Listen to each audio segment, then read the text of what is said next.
Hello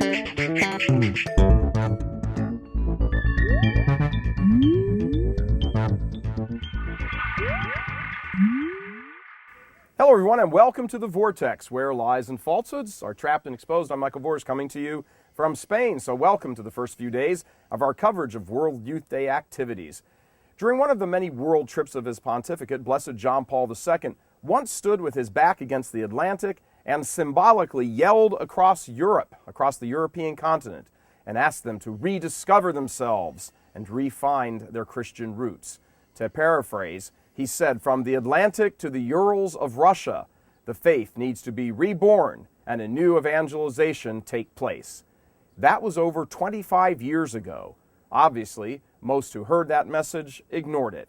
They applauded at the time, but parliaments and governments and diocesan bureaucracies simply yawned. Today, the continent is in a shambles just below the surface. Social scientists, politicians, members of the intelligentsia, and economists are openly speaking about coming days in dark terms. Europe is shrinking as birth replacement rates are below what they need to be. The economy is staggering and cannot find its footing, and Europe has turned its back on God.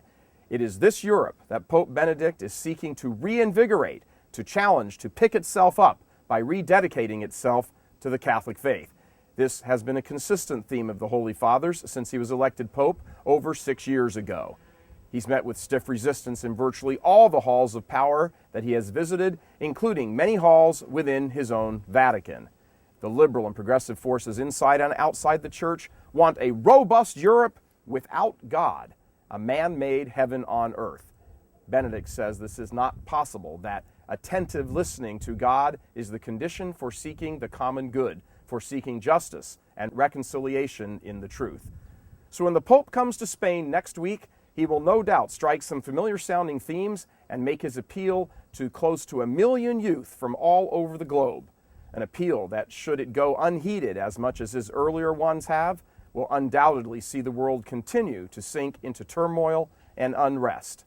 If it could be summed up in one short thought, Pope Benedict believes adamantly that the whole problem is anthropological, that man, the creature, has simply lost any meaningful reference to God, his creator.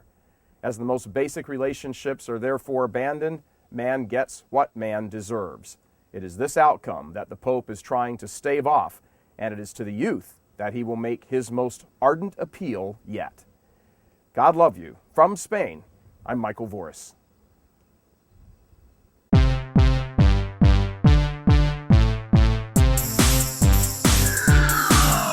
Join Michael Voris and Real Catholic TV as we travel to Madrid, Spain for World Youth Day 2011.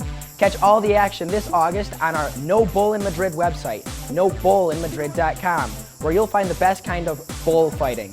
We'll be bringing you live coverage and special features, including the state of the faith in Spain among the millions of young people flocking there.